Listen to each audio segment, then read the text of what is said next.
जो ट्रूडो की तरफ से लगातार झूठी बयानबाजी की जा रही है और अब ऐसे में भारत की तरफ से भी प्रतिक्रिया सामने आई है। कनाडा पर भारत भड़का हुआ नजर आ रहा है और यही वजह है कि एक्शन देखने को मिली है, जहां पर 6 राजनयिकों को साफ तौर पर यह कह दिया गया है कि आप 19 तारीख तक भारत से चले जाइए। आखिरकार कनाडा की तरफ से ये अनर्गल बयानबाजी बार बार क्यों की जा रही है और आने वाले वक्त में वहां पर जो प्रधानमंत्री पद के लिए चुनाव होने वाले हैं उन सब से किस तरीके से ये जुड़ते हुए नजर आ रहा है, इस रिपोर्ट में आपको दिखाएंगे।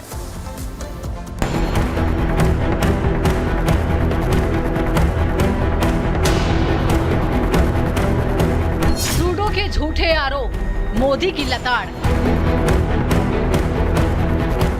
कनाडा पर भड़का भारत, बड़ा एक्शन। बेतुकी बयानबाजी, चौतरफा आलोचना। कनाडा भारत में टकराव की चिंगारियां। कनाडा की बदजुबानी अब उसी पर भारी पड़ रही है। पूरी दुनिया में कनाडा के कूटनीतिक कच्चेपन की चर्चा हो रही है, तो ट्रूडो की घनघोर बेइज्जती हो रही है।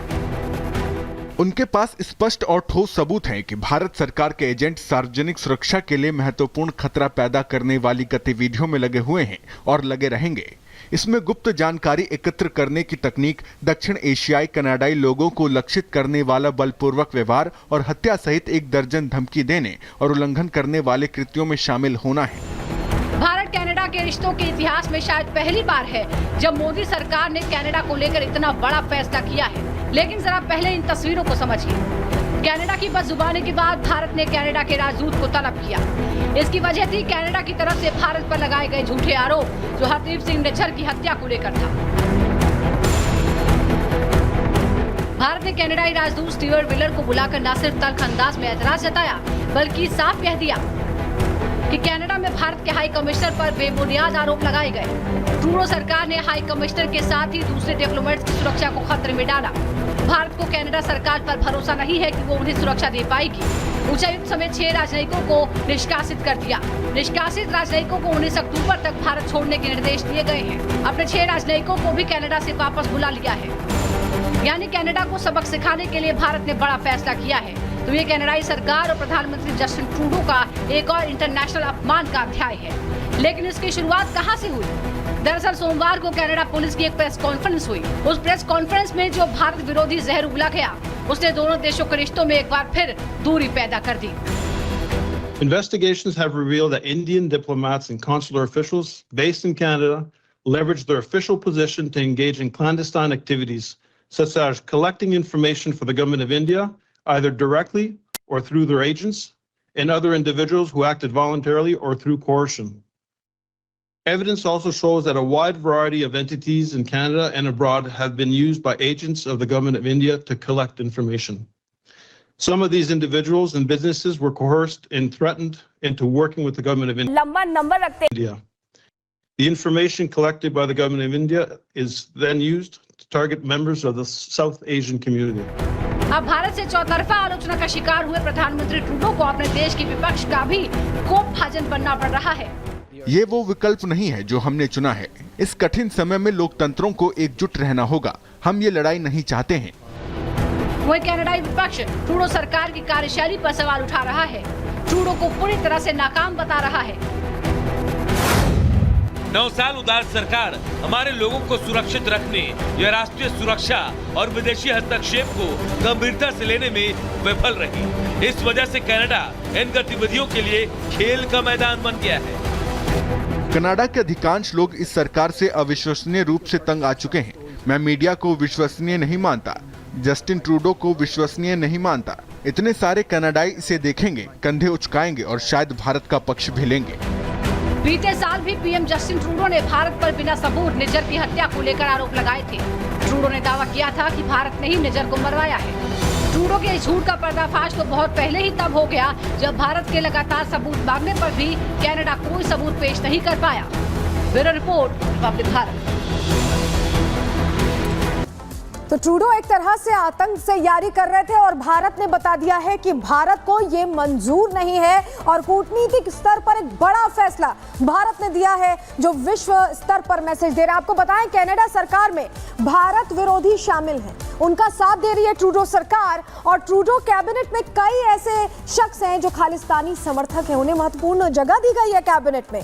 ट्रूडो की लिबरल पार्टी के पास बहुमत नहीं है, सहयोग से सरकार उन्होंने बनाई है, खालिस्तानी समर्थकों से वो सरकार चला रहे हैं। जी हाँ, उनके पास क्लियर मैंडेट नहीं था, समर्थन में सरकार चला रहे हैं। आतंकवादियों को जस्टिन ट्रूडो का समर्थन मिल रहा है क्योंकि वो उन्हीं की बोली बोल रहे हैं।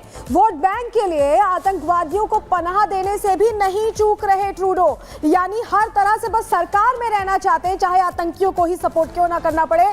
भारतीय राजनयिकों को ये आतंकी धमकी देते रहे हैं, क्लियर धमकी देते रहे, वार्निंग देते रहे हैं। आतंकियों को कनाडा सरकार का संरक्षण मिला है और यही वजह है कि उनका मन इतना बढ़ गया है कि वो भारतीय जो अधिकारी वहां रहते हैं उन्हें धमकी देते दिखाई दे रहे हैं। लेकिन अब भारत ने क्लियर कर दिया है कि भारत इसे और बर्दाश्त नहीं करेगा। कनाडा और भारत के संबंध अच्छे रहे हैं लेकिन ट्रूडो की जो गतिविधियां हैं उससे संबंध खराब हो रहे हैं। भारत ने ये लिस्ट कर दी है लेकिन कोई कार्रवाई अब तक इस मामले में नहीं हुई, जिसके बाद भारत ने अपना डिप्लोमेटिक स्टैंड लिया है। तो क्या महज वोट के लिए ट्रूडो भारत के खिलाफ जहर यहां पे उगल रहे हैं? इसी पे चर्चा करने के लिए हमारे साथ स्टूडियो में मौजूद हैं फॉर्मर डिप्लोमेट दीपक बोहरा जी। सर, शुरुआत में आपसे इस तरीके से करना चाहूंगी कि अब अगले साल चुनाव होने हैं कनाडा में प्रधानमंत्री पद को लेकर के, और जो वहां की आबादी और जो वहां के पॉलिटिकल कैलकुलेशंस हैं उसको देखते हुए ट्रूडो की ये वोट बैंक की पॉलिटिक्स से इस तरीके का बयान देना, भारत के खिलाफ जहर उगलना। आभारी हूँ कि आपने ये मौका दिया, बहुत अच्छा लगता है जब आपके शानदार चैनल पर होता हूँ, बहुत कुछ सीखता हूँ और आपसे बहुत कुछ सीखता हूँ बेटी, you are one of the best. अब आपने ये जो प्रश्न पूछा है कि वहाँ पे क्या हो रहा है, सबसे पहले तो ये जो क्लाउन ऑफ कनाडा है, शायद आप उसको जस्ट आउट ट्रूडो ऐसा ही कुछ उसका नाम है, कंप्लीट क्लाउन। वैसे ट्रूडो साहब, अगर आप ये प्रोग्राम देख रहे हैं तो पता लगा है कि एक जोकर की जगह खाली है भारतीय सर्कस में, आ जाओ आपको नौकरी दे देंगे। पागल आदमी है, बेवकूफ़ है। अब मैं आपको बताता हूँ मैडम, आपको पता है कि पिछले महीने इसकी जो सरकार है इसकी सरकार बनी हुई थी, समर्थन मिलता था एक न्यू डेमोक्रेटिक पार्टी से जिसके कोई जगमीत साहब थे, वो उसके नेता थे। उन्होंने अपना सपोर्ट विड्रॉ कर लिया, यानी ये माइनॉरिटी गवर्नमेंट में है। अगर कल नो कॉन्फिडेंस होता है ये हार जाएगा और फिर जब चुनाव होंगे इसकी पार्टी को एक भी सीट नहीं मिलेगी। मैं आपके लिए पढ़ रहा हूँ मैसेज, मेरे बहुत दोस्त हैं, मैं उस एरिया में रहा हूँ, from Canada. One of the most interesting messages: dear Ambassador Deepak, we apologize for the antics of this fellow. Our relationship with India is too important. Please don't let it deteriorate anymore. और what can I do in this? आप ही का आदमी ये करता जा रहा है। मैं एक चीज़ कर सकता हूँ, उसको चाणक्य नीति भेज देता हूँ, उसमें 2 चीज़ें लिखी हुई हैं कि कभी भी राजा को घमंडी नहीं होना चाहिए और गुस्सा नहीं आना चाहिए, ये दोनों हैं इसके पास। हर चीज़ जो होती है मैं इसको ब्रीफ करूंगा, उसको ब्रीफ करूंगा। बेटा, मैं एक बड़ी मजेदार चीज़ बताता हूं, जब पहली बार इन्होंने आरोप लगाया था पिछले साल कि इसका जो डार्लिंग प्लम्बर था ना, वो निज्जर फिज्जर जो था, कि उसका भारत का हाथ उसके अंदर, तो कहता मैं अपने सारे दोस्तों को बताऊंगा, एलाइज को बताऊंगा। इसने किंग जॉर्डन, जो जॉर्डन के शहंशाह, उनको फोन करके बोला। कई बार ऐसा हमने देखा भी है कि जब वहां पर खालिस्तानियों की मूवमेंट होते हैं, वो खुद भी वहां पर प्रमुखता से उनकी पार्टी खड़ी हुई नजर आती है। और आप जो बात कर रहे हैं, अप्रूवल रेटिंग भी यही कहती है कि 31% लोगों के बीच में वो प्रसिद्ध है, जबकि जो विपक्षी नेता है वो 40% लोग हैं उन्हें पसंद करते हैं। यानी सब कुछ जो हो रहा है वो चुनाव के नजरिए से हो रहा है। लेकिन रविंद्र सचदेवा जी, एक बात और, क्योंकि ये सवाल सबके मन में आ रहा है कि कनाडा में क्योंकि भारतीय स्टूडेंट्स बहुत ज्यादा जाते हैं पढ़ने के लिए, अगर ये रिश्तों में तल्खी बढ़ रही है तो क्या उन स्टूडेंट्स पर भी इसका असर देखने को मिलेगा आने वाले वक्त में? उनको लेकर के, उनके भविष्य को लेकर के भी यहाँ लोग चिंतित हैं।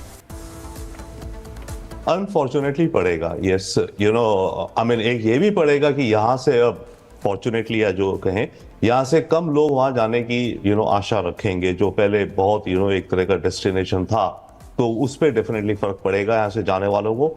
सेकेंडली जो वहाँ है उन पे भी फर्क पड़ेगा, क्योंकि इनकी जो इस समय कुछ पॉलिसीज इंट्रोड्यूस कर रहे हैं ये लोग, राइट, कि किन टर्म्स पर एम्प्लॉयमेंट हो, मिनिमम वेज हो, कितना बैंक अकाउंट हो इत्यादि, तो उसके चलते जो इंडियंस वहाँ ऑलरेडी हैं उनको भी फर्क पड़ेगा।